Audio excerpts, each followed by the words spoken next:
Alors que vous connaissez avec moi qu'aujourd'hui dans mon pays, nous n'avons pas d'institution bancaire qui soit propre au Congo. Nous n'avons pas d'institution commerciale. Des banques, je veux dire, propres aux Congolais, ça n'existe pas. Les banques sont détenues, je veux dire, l'impérium du système bancaire est détenu par les étrangers. C'est les Kenyans, c'est tout ce que vous connaissez. Aujourd'hui, nous mettons encore les capitaux là-bas pour donner aux fonctionnaires. Eh bien, ça peut peut-être marcher avec ceux qui vont percevoir. Mais le coût avec ces banques-là, nous leur donnons une opportunité d'affaires importante. Je pense plutôt à mon sens que nous devons penser à une politique d'État avec une projection des banques congolaises. En 2013, lorsque le système de la bancarisation commence avec Matata, je me rappelle au mois de mai 2013, je crois le 7 mai 2013, Matata, à l'époque, Premier ministre, avait déclaré qu'avec le système de la bancarisation, nous récupérions 5 millions de dollars par mois. Ce qui faisait que si on fait une projection, 5 millions de dollars par mois, à l'aide d'une année, ça nous fait 60 millions de dollars. Et si vous prenez 60 millions de dollars, avec 60 millions de dollars, vous avez déjà un fonds important pour créer une banque. Parce que le capital social minimum d'une banque, ce n'est même pas 60 millions. Comment, en 4 ans de gouvernance de Matata, on pouvait récupérer 60 millions chaque année, mais on n'a pas pu créer une seule banque commerciale propre à la République.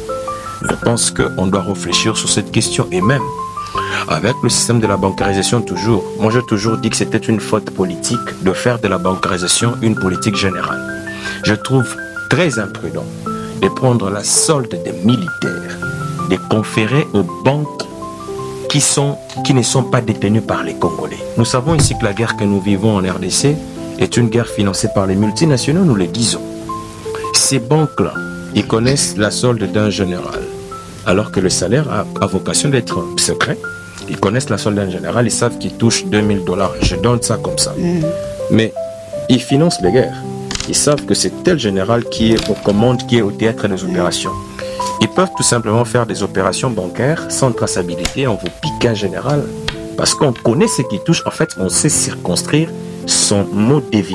On vous pique un général au front et puis c'est des trahisons, c'est des défauts de commandement, c'est des défauts de ligne. Vous perdez en fait dans les têtes des opérations parce que vous exposez vos militaires. Je pense que ce système de la bancarisation a été une faute politique. Ça pouvait se limiter aux civils, mais pas à ceux qui détiennent le secret d'État, pas à eux. Et aussi, avec toujours la bancarisation, il y a, tout le monde connaît ici, qui est ce qu'on appelle le frais de tenue des comptes. Dans la tête de chaque Congolais. Supposons qu'on tient 5 dollars dans la tête d'un seul Congolais. Ça leur fait combien en termes de capitaux? En fait, nous donnons de l'argent aux étrangers gratuitement alors que nous avons la possibilité de le reverser sur l'économie nationale.